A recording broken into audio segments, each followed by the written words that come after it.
शेतकरी बंधू भगिनींनो नमस्कार. शेतकरी बंधू भगिनींनो, डाळिंब बागेमध्ये मर रोगाचं व्यवस्थापन करणं हे क्रमप्राप्त आहे. कारण डाळिंब बागेमध्ये मर रोगाचा प्रादुर्भाव झाल्यास मोठं आर्थिक नुकसान होऊ शकतं. मुळांना प्रामुख्यानं सूत्रकृमी आणि खोड भुंगेऱ्यामुळे तसेच विविध कारणांमुळे जखमा होतात.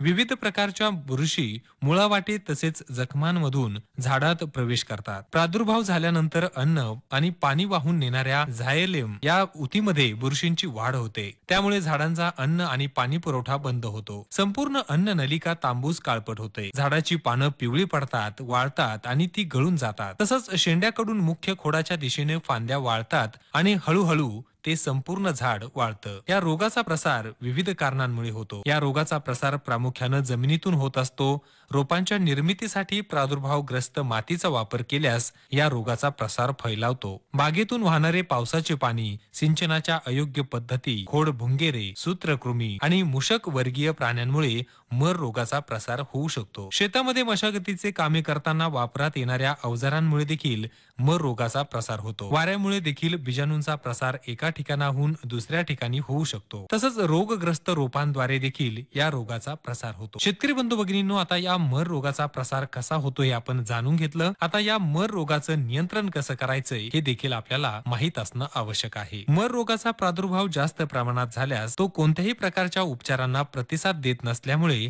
प्रतिबंधात्मक उपचार या मर रोगासाठी महत्वाचे ठरतात. डाळिंब बागेसाठी चांगला निचरा होणारी हलक्या मध्यम प्रतीची जमीन निवडावी. लागवड करण्यापूर्वी जमीन प्रखर सूर्यप्रकाशानं तापू द्यावी. रोगविरहित बागांमधील गुटीपासून तयार केलेली रोपे लागवडीसाठी वापरावीत.